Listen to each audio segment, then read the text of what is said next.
എല്ലാവർക്കും നമസ്കാരം. ഒരു പുതിയ വീഡിയോയിലേക്ക് സ്വാഗതം. കാളി ദാരിയുദ്ധം പ്രമേയമായ എത്രയെത്ര കലാരൂപങ്ങളുണ്ടല്ലേ. അതിൽ പ്രധാനമായ ഒരു വള്ളുവനാടൻ കലാരൂപത്തെയാണ് ഇന്ന് നിങ്ങളിലേക്ക് എത്തിക്കുന്നത്. എൻ്റെ സ്ഥലം ഇടുക്കി ജില്ലയിലാണ്.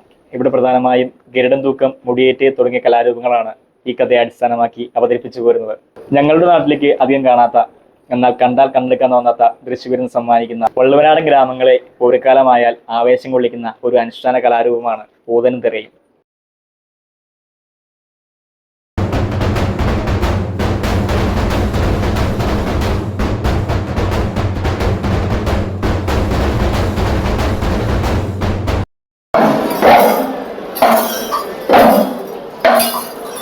ഈ കലാരൂപത്തിന് പിന്നിൽ രക്തമുറയുന്ന യുദ്ധത്തിന്റെ ഒരു ഇതിഹാസമുണ്ട്. ഞാൻ മുൻപേ പറഞ്ഞു വെച്ചതുപോലെ കാളി ദാരിയുദ്ധം. പുരാണങ്ങളിൽ അതിശക്തനായി കണ്ടിരുന്ന ഒരു അസുരനായിരുന്നു ദാരികൻ. ദാരികൻ ബ്രഹ്മാവിനെ തപസ് ചെയ്ത് അമരനാകാനുള്ള വരം നേടിയെടുക്കുന്നു. രാത്രിയോ പകലോ പുരുഷനാലോ ദേവന്മാരാലോ താൻ കൊല്ലപ്പെടരുതെന്നും തന്റെ ദേഹത്തു നിന്ന് വീഴുന്ന ഓരോ തുള്ളിച്ചോരയ്ക്കും 1000 ദാരികന്മാരുണ്ടാവണമെന്നുമായിരുന്നു ആ വരം. ഒരു സ്ത്രീക്ക് തന്നെ ഒന്നും ചെയ്യാനാവില്ല എന്ന അഹങ്കാരത്താൽ അവൻ സ്ത്രീകളെ അതിൽ ഉൾപ്പെടുത്തിയിരുന്നില്ല. അങ്ങനെ വരദാനത്തിന്റെ ഹുങ്കിൽ ദാരികൻ 3 ലോകവും കീഴടക്കി ദേവന്മാരെ അടിമകളുമാക്കി. ദേവന്മാർ മഹാദേവനെ അഭയം പ്രാപിച്ചു. ദാരികന്റെ ചെയ്തികൾ കേട്ട് പരമശിവൻ കോപം കൊണ്ട് ജ്വലിച്ചു. ആ ക്രോധത്തിൽ ശിവൻ തന്റെ തൃക്കണ്ണ് തുറന്ന് അതിൽ നിന്നും ഉഗ്രരൂപിണിയായി ഭദ്രകാളി അവതരിക്കുന്നു. ശിവഭൂതഗണങ്ങളുടെയും കൂളിയുടെയും അകമ്പടിയോടെ കാളി ദാരികന്റെ പോർക്കളത്തിലെത്തുന്നു. അവിടെ വെച്ച് ലോകം കണ്ട ഏറ്റവും വലിയ യുദ്ധം നടന്നു, കാളി ദാരിയുദ്ധം. എന്നാൽ ദാരികനെ വെട്ടുമ്പോൾ വരുന്ന ചോരത്തുള്ളികളിൽ നിന്നും ആയിരക്കണക്കിന് ദാരികന്മാർ ഉണ്ടായി വന്നു. ഇത് കണ്ട കാളി മഹാമാന്ത്രിക ശക്തിയുള്ള വേതാളത്തെ യുദ്ധക്കളത്തിലേക്ക് കൊണ്ടുവരുന്നു. ദാരികന്റെ ഒരു തുള്ളി രക്തം പോലും ഭൂമിയിൽ വീഴാതെ വേതാളം വലിച്ചു കുടിച്ചു. ഒടുവിൽ രാവുമല്ല പകലുമല്ല നേരത്ത്, സന്ധ്യാനേരത്ത് കാളി തന്റെ വിശ്വരൂപം പൂണ്ട് കാർമേഘം പോലുള്ള തന്റെ നീണ്ട മുടി ആകാശമാകെ പടർത്തി സൂര്യനെ മറച്ചു. അങ്ങനെ ബ്രഹ്മാവിന്റെ വരങ്ങളെല്ലാം മറികടന്ന് കാളി ദാരികവധം നടത്തി. അവിടെ ധർമ്മം പുനഃസ്ഥാപിക്കപ്പെട്ടു. ദാരികനെ വധിച്ചിട്ടും തന്റെ കലിയടങ്ങാതെ ഉഗ്രരൂപിയായി നിന്ന കാളിയെ ശാന്തയാക്കാൻ ഭൂതഗണങ്ങൾ നൃത്തവും വാദ്യഘോഷങ്ങളും അവതരിപ്പിച്ചു. ഇതിന്റെ തുടർച്ചയെന്നോണമാണ് വള്ളുവനാടൻ ഗ്രാമങ്ങളിൽ അവതരിപ്പിക്കുന്ന പൂതനും തിറയും. നൂറ്റാണ്ടുകൾക്ക് മുൻപാണ് ഈ കലാരൂപം രൂപം കൊള്ളുന്നത്. പ്രധാനമായും പാലക്കാട്, തൃശൂർ, മലപ്പുറം ജില്ലകളുടെ അതിർത്തികൾ ഉൾപ്പെടുന്ന പഴയ വള്ളുവനാടൻ ഗ്രാമങ്ങളിലാണ് ഈ കലാരൂപം അതിന്റെ പൂർണ്ണതയിൽ നമുക്ക് കാണാൻ സാധിക്കുക. കുംഭം, മീനം മാസങ്ങളിലെ പൂരക്കാലമായാൽ ഈ പ്രദേശത്തെ വീടുകളിൽ പൂതനും തിറയും ഉറഞ്ഞു തുള്ളിയെത്തും. ഇത് നാടിന്റെ ഐശ്വര്യത്തിനും ദുർദേവതകളെ അകറ്റാനുമാണ് എന്നാണ് വിശ്വാസം.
ഇനി നമുക്ക് ഇതിലെ വേഷങ്ങളെ പരിചയപ്പെടാം. ഇതിൽ അർത്ഥവൃത്താകൃതിയിലുള്ള വലിയ മുടിയും ചുവന്ന മുഖവുമുള്ള തിറ സാക്ഷാൽ ഭദ്രകാളിയെ പ്രതിനിധീകരിക്കുന്നു.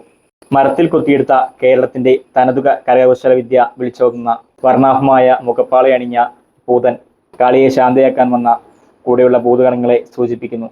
ഈ നൃത്തത്തിന്റെ മറ്റൊരു പ്രത്യേകത ഇതിലുപയോഗിക്കുന്ന വാദ്യങ്ങളാണ്. പറ, തുടി തുടങ്ങിയ വാദ്യങ്ങളാണ് ഈ അനുഷ്ഠാന കലയ്ക്ക് ഉപയോഗിച്ചു വരുന്നത്. അങ്ങനെ നൂറ്റാണ്ടുകൾ പഴക്കമുള്ള ഈ ഐതിഹ്യം ഇന്നും ഈ കലാരൂപങ്ങളിലൂടെ നിലനിൽക്കുന്നു. വള്ളുവനാടൻ ജനത അത് തങ്ങളുടെ നെഞ്ചിലേറ്റ് നടക്കുന്നു.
ഇടുക്കിയിലുള്ള എനിക്കിത് ഒരു പുതിയ അനുഭവമാണ്. നിങ്ങൾ ഈ കലാരൂപം കണ്ടിട്ടുണ്ടോ? നിങ്ങളുടെ നാട്ടിൽ ഏതൊക്കെ കലാരൂപങ്ങളാണ് കാളി ദാരിക് യുദ്ധത്തെ അടിസ്ഥാനമാക്കിയുള്ളത്? കമന്റ് ചെയ്യണേ. വീഡിയോ ഇഷ്ടപ്പെട്ടാൽ ലൈക്ക് ചെയ്യുക, കമന്റ് ചെയ്യുക, സബ്സ്ക്രൈബ് ചെയ്യുക. താങ്ക്